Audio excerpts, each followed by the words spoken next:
По идеално време и на терен одличен се игра. Екипите на Овчеполе и Кит го прикажа борбени до край неизвестен надпревар, во кој јунак на мечот беше голманот на домашните Марио Сандовски, кој бранеше изворедно.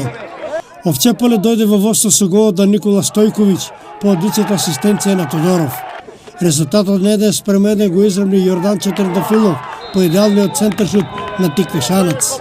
Судијата Ангелов во судиското надополнување досуди пенал за Кит го по прекршокот направен врз Мартин Димовски.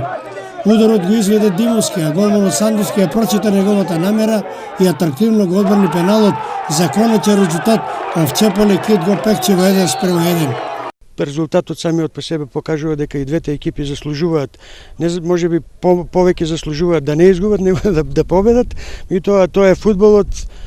Малку морам да кажам дека и гостинската екипа Кит го малку ме разочара, очекував од нив многу повеќе, меѓутоа ете така, уште еднаш тоа е фудбалот. Еве ги комплетните резултати од ова петто коло.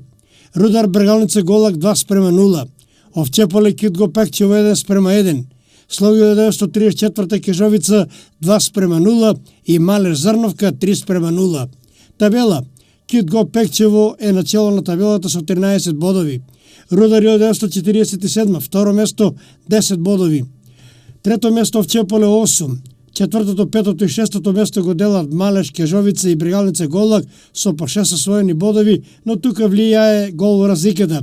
Седмо место Слоги 934, 5 бодови и на осмото последно место Зрновка со 1 освоен бод. Надпреварите од следното шесто во уредно коло ќе се одиграат веќе во среда 11 октомври, во кое се среќаваат Бергалница Голак Зрновка, Кежовица Малеш, Кит го Пекчево Слоги 934 и Рудар 947 Овчеполе.